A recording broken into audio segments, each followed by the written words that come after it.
Squid Game, 9 Best Frontman Moments. Season 2 of Squid Game saw the introduction of new characters and the return of old ones from the first season.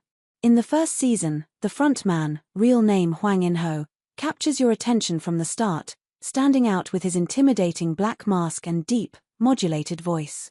He is one of the most compelling characters in the series, with a complex backstory and conflicted motivations to boot. Now he comes back as both the new host and the frontman after Illinois Nam's death, joining the games as Player 001 to combat Gi-hun's attempts to stop the Squid Game.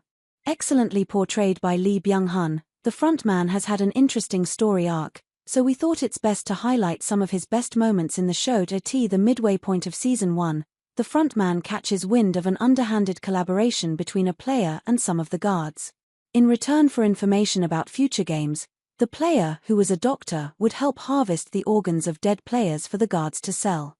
Enraged at the notion that the equality aspect of the games has been compromised, the frontman puts his foot down, mercilessly executing all involved. They were made an example of, their corpses hung above the stairs for everyone to see, a reminder of the penalty of cheating. Aside from Gi-hun and the other players, Season 1's story also follows Hwang Jun-ho, an undercover cop who is looking for his brother. He discovers that his brother, Hwang In-ho, was the winner of the 2015 Squid Game.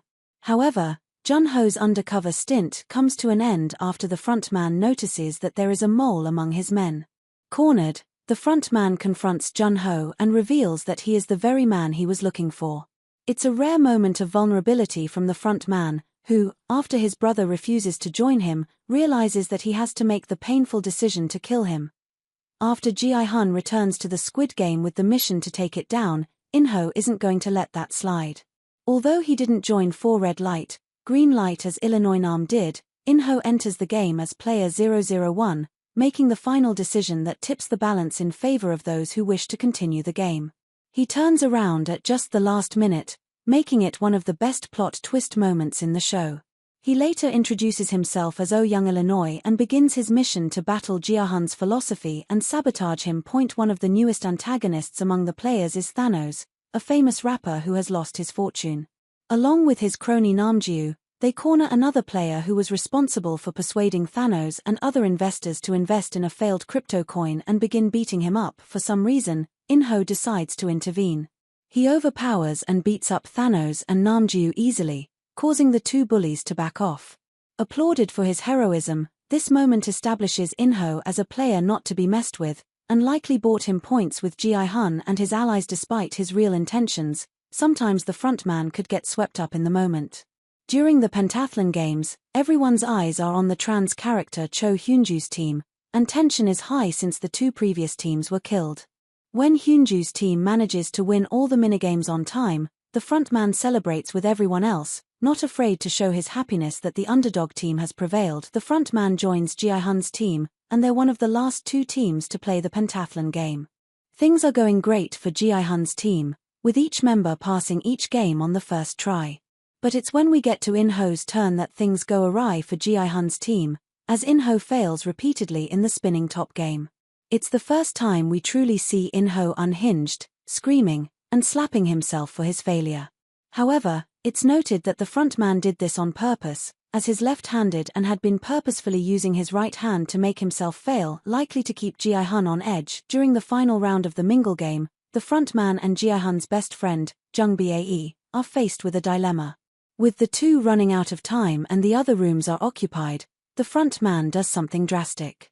As Jung Bae is holding down the door to keep a player from busting in, In-ho wrestles with another player, one who was already in the room before either man entered. Likely to keep up appearances and stick to his disguise, In-ho snaps the man's neck, ensuring that the two of them survive. Jung Bae becomes wary of In-ho, but he dies before he can warn Gi-hun. Although Gi-hun and his allies manage to take the guards' weapons and start their rebellion, this moment shows that the frontman is always in control, and things do not happen unless he allows it. After taking one of the guards hostage and unmasking him, Gi-hun forces him to lead the group to the control room to find the frontman. It was when the guard was explaining that he needed his mask to open the door that he recognized just who Player 001 was. Since the guard was the lowest in the totem pole of the Squid Game hierarchy, it's likely he wasn't aware that Player 001 was the front man. It's one of the best moments in the show, a testament to how much power In-ho wielded over his men. Last few minutes of the Season 2 finale were intense, with Gi-hun and his allies quickly being penned in and running out of ammo.